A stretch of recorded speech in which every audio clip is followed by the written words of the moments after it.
On parle de grand désarroi, Vincent Peillon. À propos des recrutements, il y a une question de Lucie à ce question. La formation, on l'a à peine évoquée avec les instituts universitaires de formation des maîtres. Est-ce qu'on les remet ou pas? La mobilité, les programmes. On va en parler maintenant avec deux professeurs qui vont nous rejoindre. Il s'appelle Benjamin Barol, il est professeur d'histoire et géographie dans un collège en ZEP, en Seine-Saint-Denis. Et Marie Connet, qui est enseignante de français et aussi écrivain. Pendant qu'il s'installe. Et Edoui, encore un mot à Vincent Une Peillon. petite question de transition, parce que vous êtes ministre d'un gouvernement, on va parler de l'école, je pense qu'on en a pour jusqu'à minuit, hein, c'est ça?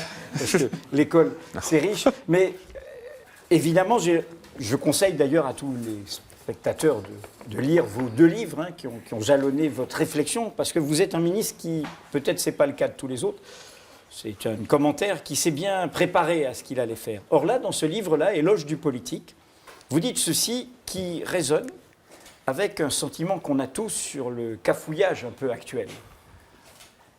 Hein, on se demande ce qui se passe quand même, un petit peu. Vous avez raison. Hein? Et voilà ce qu'écrit Vincent Peillon avant d'être ministre. Dans les grandes mutations historiques et politiques, dans les grands bouleversements et les grandes tragédies, les politiques sont absents ou faibles. D'autres hommes surgissent, car le politique n'est pas la politique, n'est pas la question du pouvoir, mais celle de la vie dans la vérité. Un syndicaliste, un militaire, un homme de théâtre, un journaliste, un philosophe ébranlent alors le monde beaucoup plus que ne le feront jamais les politiciens. Est-ce que c'est ça, ce qui se passe actuellement? Les politiques sont faibles et nous attendons que... Est-ce que vous n'êtes pas en train de dire à la société, mobilisez-vous, ne nous laissez pas seuls, parce qu'on cafouille, parce qu'on est faible? Non. Non, en tout cas, d'abord, ne laissez pas les politiques tout seuls, ça c'est sûr. La démocratie sert à ça. Je crois profondément, est-ce que la crise est à ce point-là? C'est tout le problème des crises historiques. Mais si vous regardez effectivement, chaque fois qu'il y a eu une crise très profonde, ceux qui s'engagent, et c'est d'ailleurs ce qu'on veut en République ou en démocratie, ceux qui vont faire bouger les choses ne sont pas nécessairement ceux qui ont choisi de faire des carrières politiques, mais ceux qui doivent aussi, dans le fond, s'engager parce que les choses fondamentales sont en jeu. Ça vaut de l'affaire Dreyfus à la Seconde Guerre mondiale et à des moments comme ça. Est-ce que nous en sommes là? Je ne le crois pas, on le sait bien, mais en même temps, je pense, et en tout cas je souhaite, que sur des sujets de cette nature, mais quelques autres aussi, il y ait l'engagement le plus fort de nos concitoyens. Les hommes politiques, et c'est tout à fait d'ailleurs normal en démocratie, ils agissent quand même beaucoup en fonction de ce que leurs concitoyens exerceront comme pression sur eux. Si l'unique pression qui s'exerce est celle du racisme, du mercantilisme, etc., eh bien les choses dérivent comme cela. Et si les citoyens, par contre, font savoir qu'ils veulent d'autres valeurs, qu'ils veulent d'autres comportements, qu'ils ont d'autres exigences, ça pèse sur les hommes politiques et sur leurs choix. Donc c'est utile. Bon. C'est bien, vous êtes au bon endroit parce que c'est à ça que ça sert ici. L'école des enseignants, l'école des enseignants, le grand désarroi. On n'a pas mis de point d'interrogation, on verra si on a eu tort ou pas. Marie Connet, vous êtes professeure de lettres. Voilà. Première question à Vincent Peillon. Bien, oui, le grand désarroi.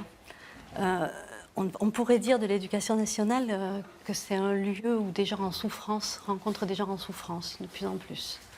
Et ça, même dans un lieu comme celui-moi où j'ai la chance d'exercer, qui est pas le lieu le plus difficile, hein, puisque je suis à la campagne, en Aquitaine, voilà, Pays Basque. Et vous avez parlé tout à l'heure du deuxième concours,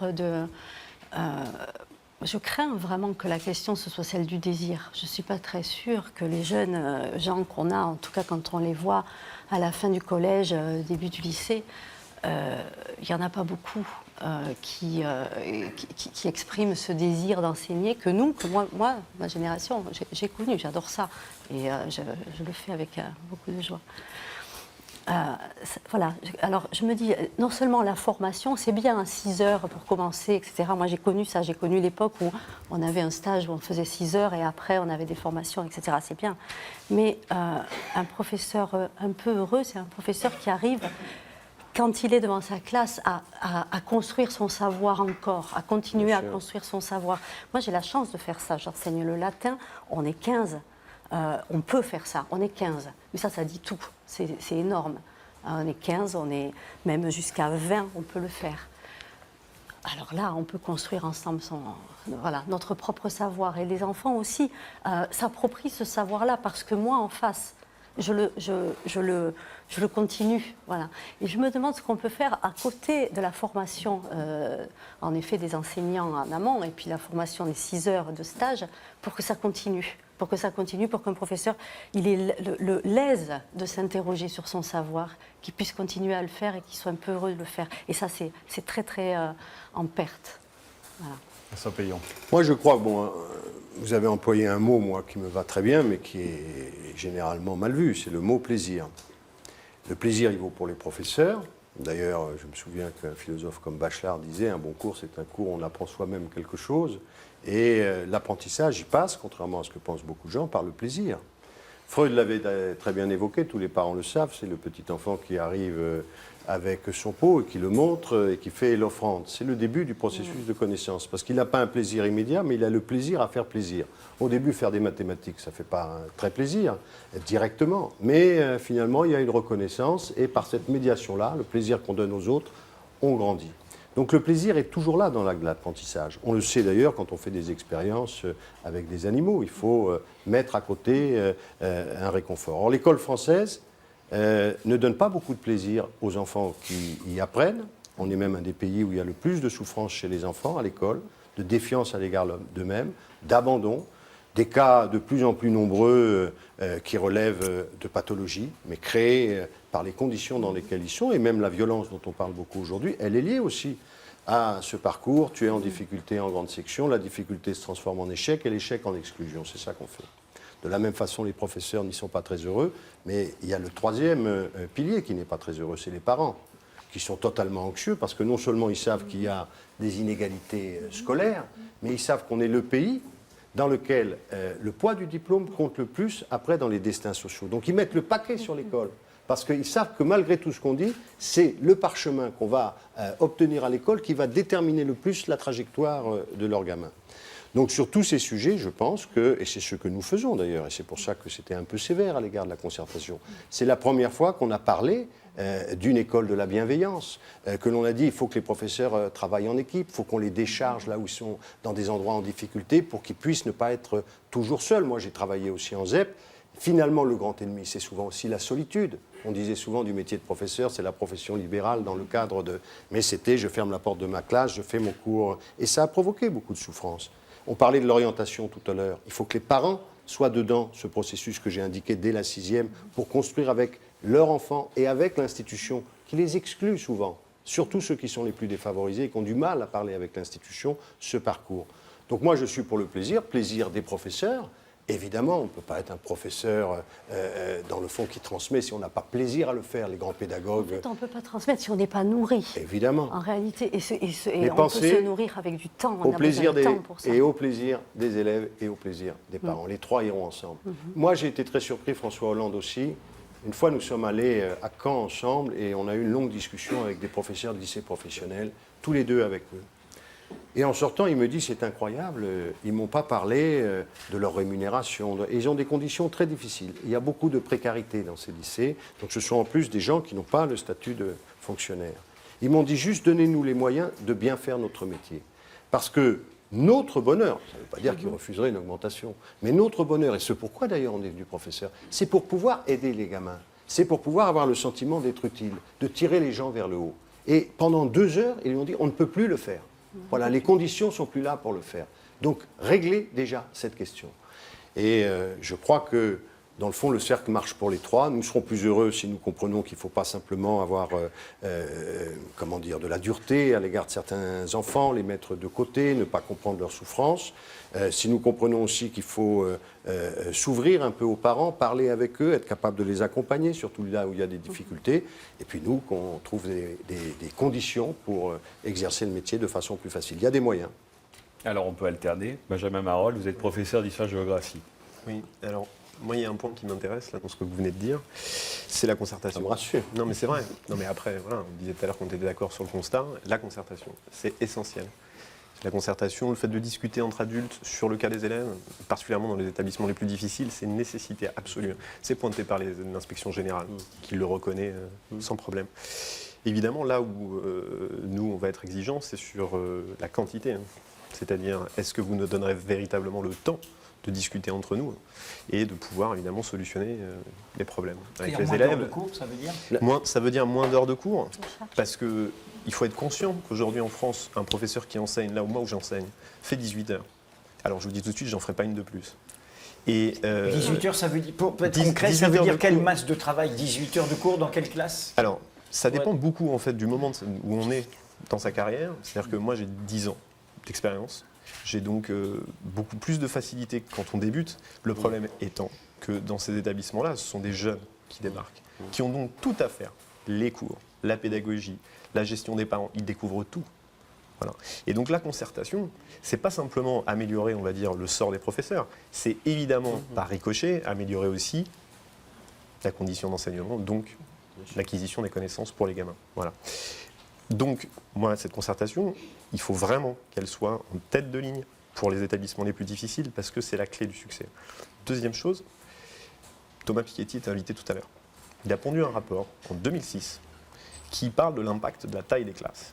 Il dit dans son rapport, noir sur blanc, si on enlève 5 élèves par classe dans les établissements les plus difficiles, parce que c'est là que c'est le plus intéressant, c'est là que ça a le plus d'effet, vous augmentez les résultats de 20%, 22%. Combien vous avez précisément. d'élèves, vous, Alors moi, en moyenne?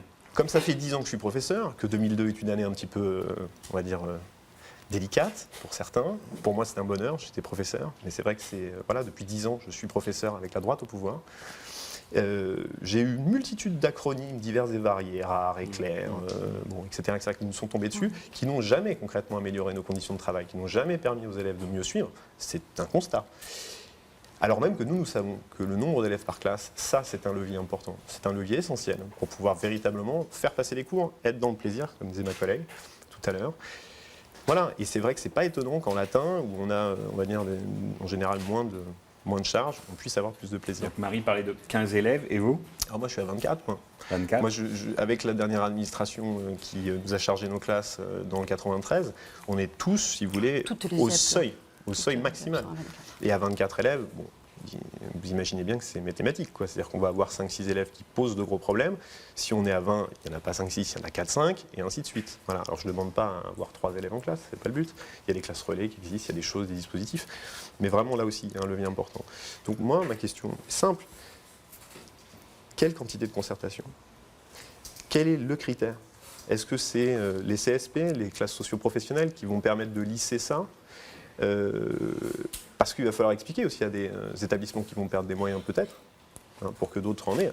Mais il ne faut pas qu'on retombe dans les travers qu'on a pu connaître ces dernières années, où on est passé de mémoire 1100 établissements ZEP à 250 établissements éclairs.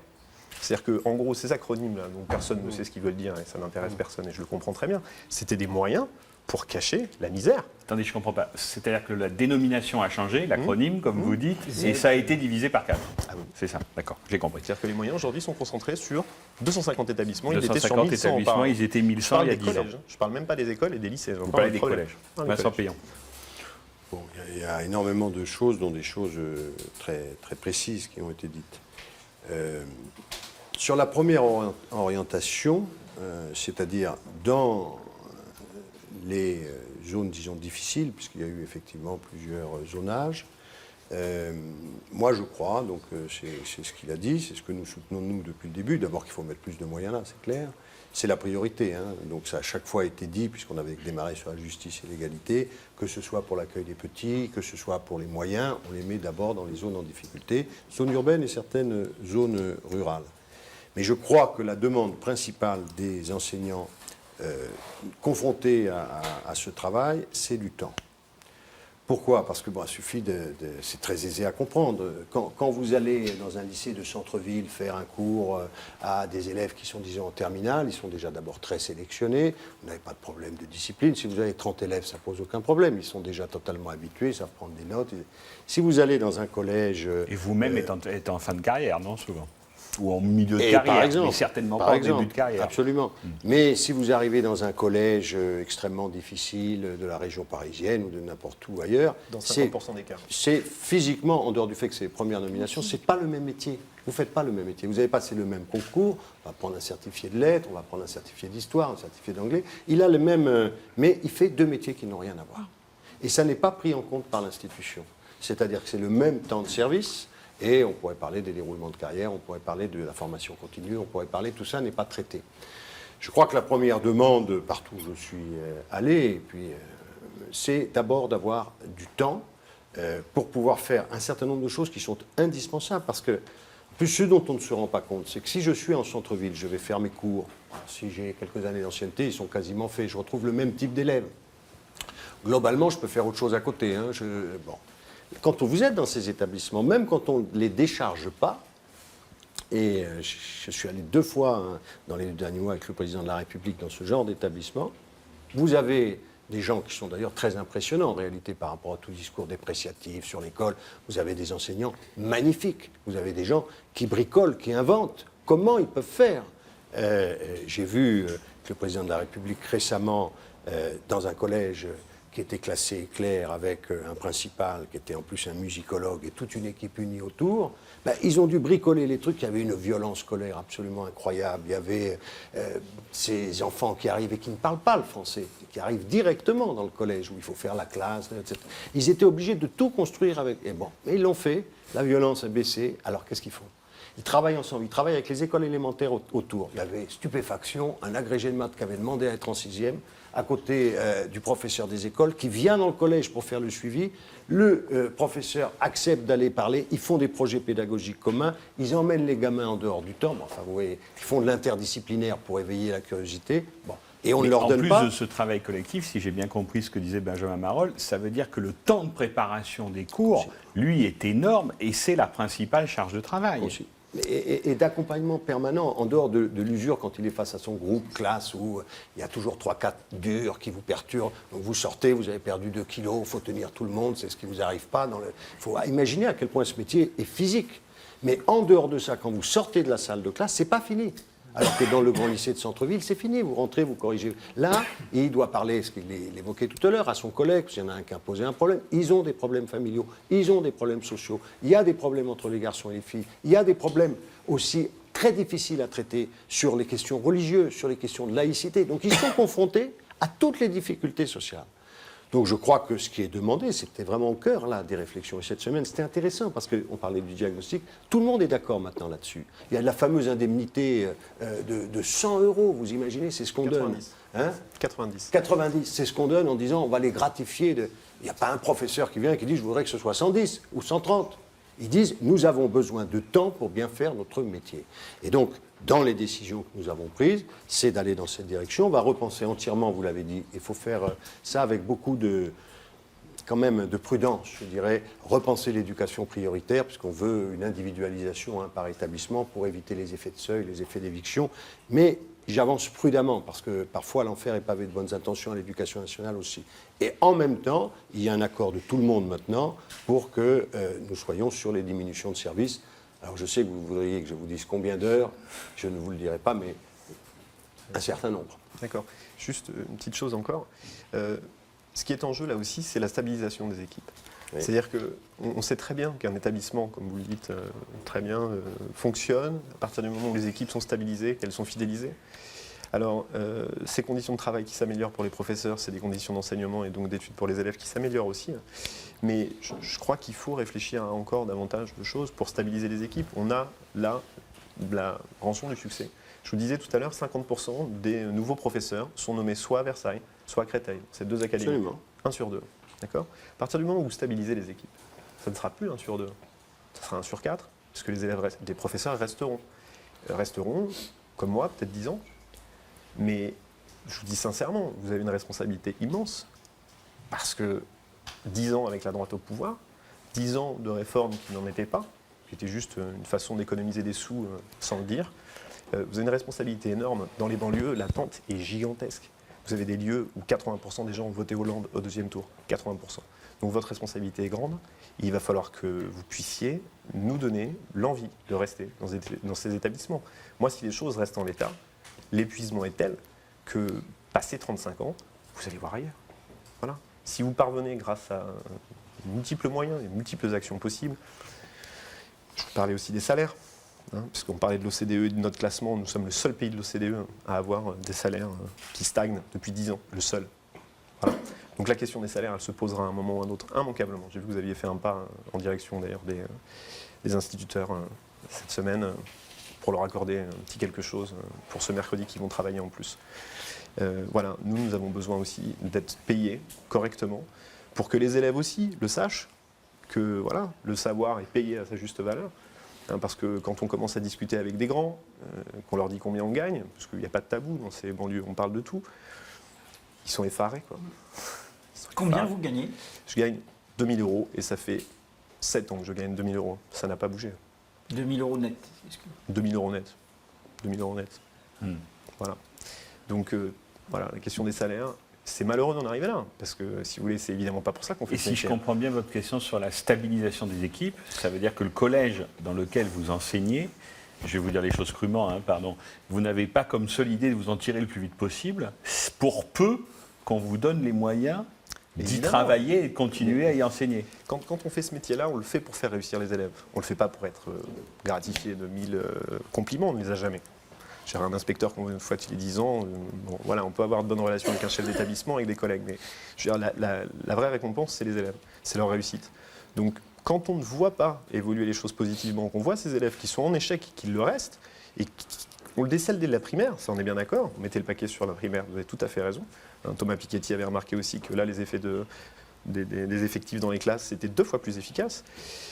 Vous avez raison, effectivement. Et le ça, on est bien redoublement d'accord. aussi et tout ça. Oui, sur le redoublement. Mais cette stabilité des équipes, elle ne peut venir que par le plaisir qu'on va donner, les conditions de travail qui vont s'améliorer. Et c'est vraiment la clé. C'est la clé. Vincent Payan. D'abord, moi, je n'ai rien à rajouter, parce que vous avez...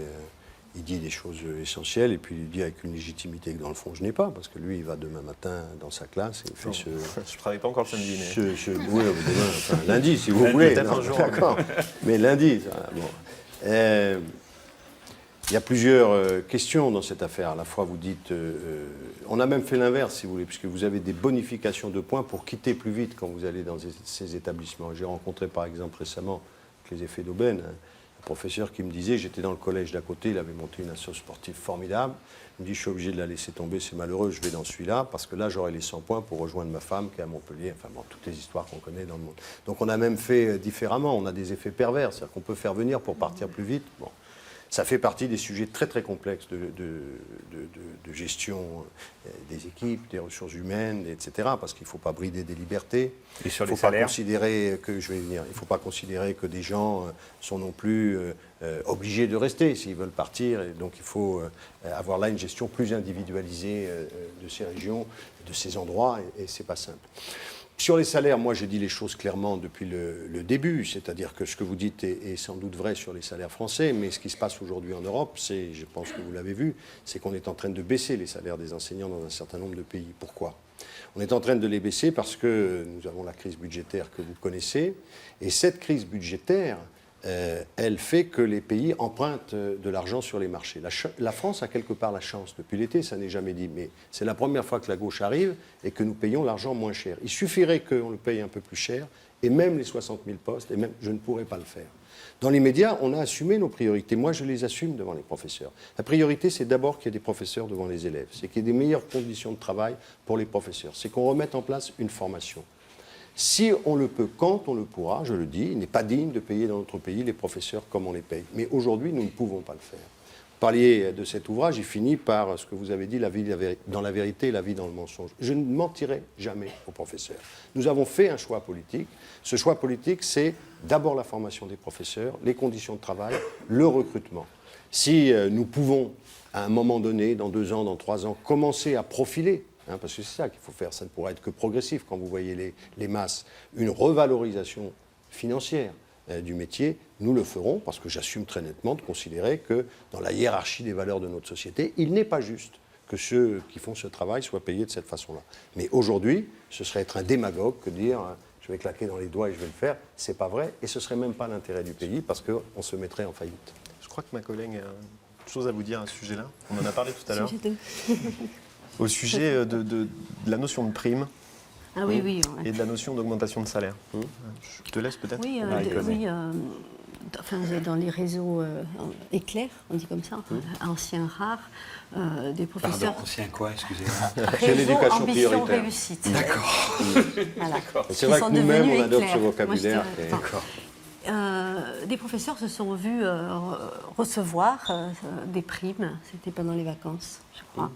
Alors certains, 1 500 €, ne correspondant pas à des heures supplémentaires effectives, etc., ne sachant pas exactement à quoi ça correspondait d'ailleurs, avec les remerciements d'ailleurs pour votre dévouement, nous vous remercions pour votre dévouement, etc. Et puis d'autres un peu moins, et puis d'autres C'était à pas la du tête tout. du client. C'était à la tête du client, Tout à fait. Fait par qui? absolument. Par le recteur? Chef par- d'établissement. Chef Chef d'établissement, d'établissement. le chef d'établissement, et ça a mis dans des... Alors je pense à un collège en particulier, à Lormont, qui est un collège éclair, on sait. Ça a déstabilisé une équipe terriblement. Une équipe qui était soudée depuis de longues années. Il y avait Quelle un prime? travail, Moi, je l'ai etc. pas. Pourquoi? Oui. Ah oui, non, Oui, mais oui. au retour Ah, des mais c'est vacances, énorme. c'est Retour Et des un collège vacances, éclair, c'est une ancienne 1500. ZEP, c'est ça? C'est la C'est nouvelle. les c'est ZEP une nouvelle rétrécis. acronyme. C'est les ZEP. Oui, C'est c'est les la- ZEP plus, plus, plus. Ah, d'accord. C'est la dernière version améliorée De par l'ancienne Châtel zone avec d'éducation personnalisation, je ne prioritaire, sais pas si vous vous souvenez, recrutement des professeurs par les chefs d'établissement. Alors, C'est ces Il y avait ces primes établissements-là. qui divisaient le corps Qui enseignant. divise le Bien corps sûr. enseignant. Et on a l'impression vraiment que tout est divisé comme ça. Vous parliez des parents, des enseignants, les enseignants entre eux. Alors, c'est C'est et plus puis- profond que Et ça. puis C'est plus profond, et si on ouais. lise l'égalité, C'est on est primé l'individualisation. différemment des profs qui sont dans la même galère. C'est ce thème qui a été tout le temps là. Individualisation pour les élèves. la même chose. Celui qui est bon, on va le mettre là. Celui Oui. qui est méchant, on va le mettre dans Puis un de plus en plus de établissement PAI, de spécialisé. plus en plus de PPS. Et moi, de c'est plus pour en ça plus. que je répète tout le temps, il faut bâtir du commun, et du commun entre les enfants de France. La République, c'est bâtir du commun entre Et ça, nous. on Toute la pourra- logique de la ouais. droite, ça a été Ça, l'individualisation. on pourra le faire avec des petits groupes. Ça, j'en suis sûre et certaine. Pardon, moi je découvre ça, Vincent Payan, mais quand même, c'est invraisemblable. On est dans une école républicaine. Là, ce qu'on est en train de nous dire, c'est qu'un chef d'établissement Fait comme un patron d'usine. choisit Ouais. certains de ses professeurs à qui il va octroyer une prime. Certains l'auront, d'autres ne l'auront pas.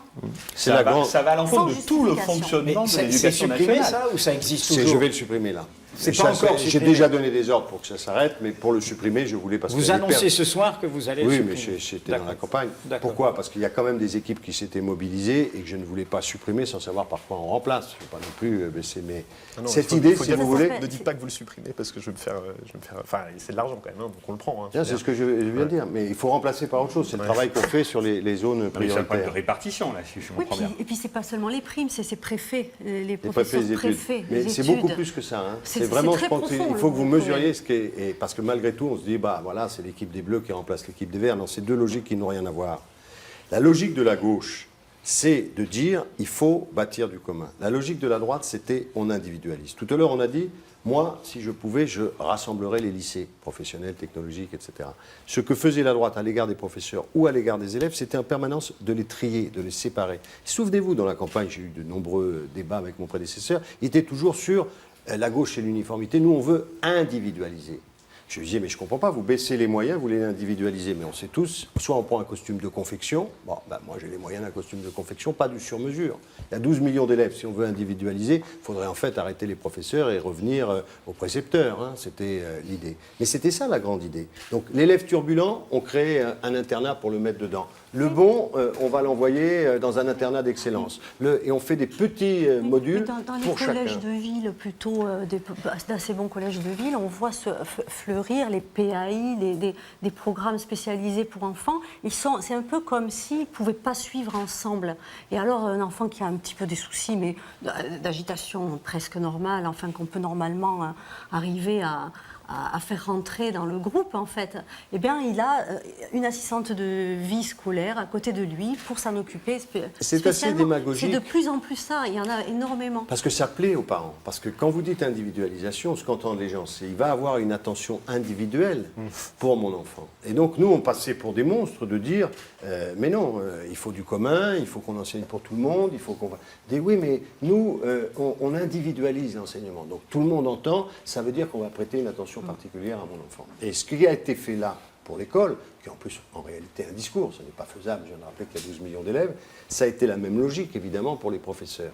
C'est-à-dire c'est l'affaire du statut qui a été au cœur de la campagne.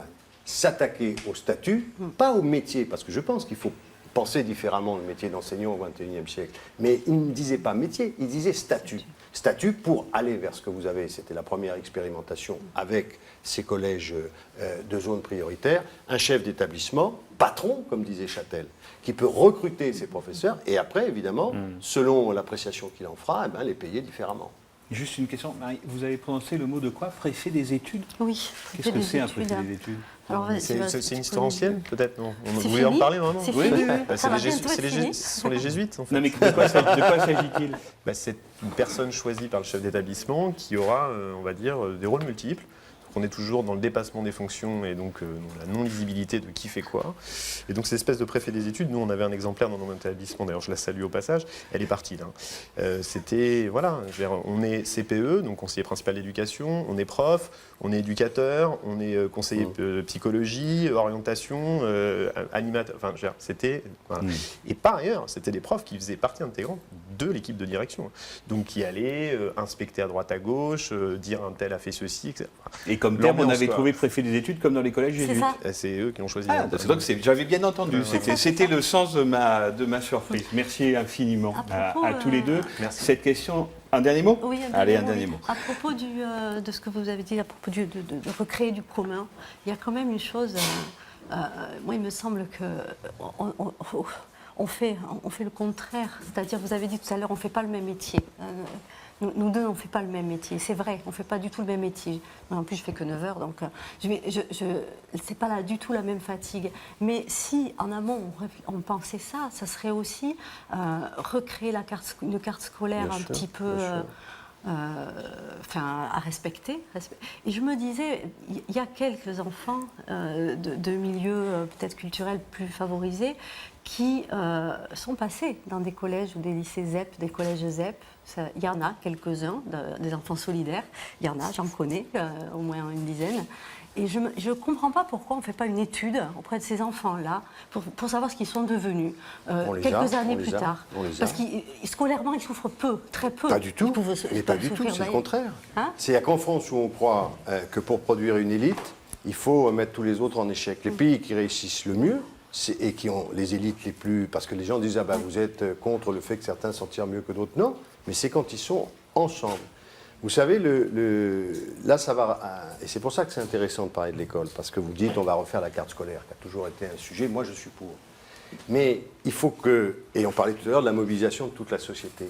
Ce n'est pas une décision du ministre de l'Éducation nationale, hein, pas des syndicats, ça va être les comportements de tout le monde. Parce que ce qu'il faut qu'on débatte dans cette société, c'est est-ce qu'on pense que la mixité scolaire, mettre des bons élèves avec des mauvais élèves, et la mixité sociale, des gens de milieux différents ensemble, c'est mieux ou il faut les séparer? Aujourd'hui, on les sépare. Parce qu'on ne fait pas simplement, dans le fond, de l'homogénéité sociale, on fait de l'homogénéité scolaire. Vous savez très bien que c'est comme ça maintenant, il y a des lycées, on vise à avoir 50% de mentions très bien, on fait la sélection au début de seconde, ils sont tous mis en concurrence. Et parfois, ils font venir d'ailleurs de plus loin des enfants de milieux plus défavorisés, mais à condition qu'ils soient de très bons élèves.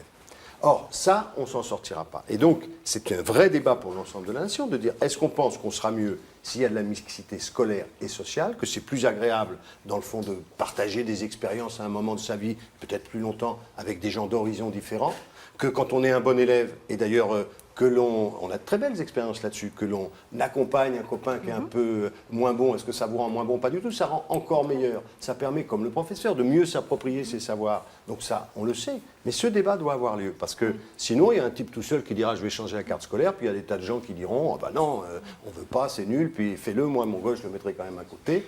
Et donc c'est un débat de fond. Ce débat, parce que la fracture sociale, après, Le drame est arrivé une fois, vous allez tous le comprendre pour la génération, on l'a vu physiquement. Quand il y a 30 ans, on organise une manifestation, qu'elle soit justifiée ou pas justifiée, les jeunesses ne se battent pas entre elles. Vous pouvez être de l'autre côté du périphérique ou du quartier latin, les jeunes vont défiler ensemble, pour des motifs justes ou pas justes, avec des arrière-pensées ou pas d'arrière-pensées.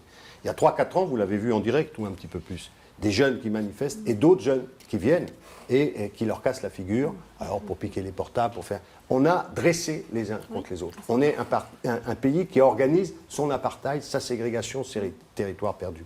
Et l'école, vous l'avez dit, vous, pour votre école, vous l'avez dit tout à l'heure dans ce que vous avez dit, vous avez une responsabilité énorme. Mais la responsabilité énorme, ce n'est pas simplement l'école. L'école, c'est la société. C'est non seulement ce qui va faire la société de demain, mais c'est ce qui reçoit la société, surtout dans la République française. Et donc cette responsabilité est effectivement considérable. Et si on veut régler ce problème qui va au-delà de l'école, eh bien, il faut mettre le paquet, c'est en tout cas le choix qu'on a fait, sur l'école de la République. Merci beaucoup Merci. à tous les deux. Cette partie n'est pas tout à fait terminée parce qu'il y a un troisième enseignant. Il est là.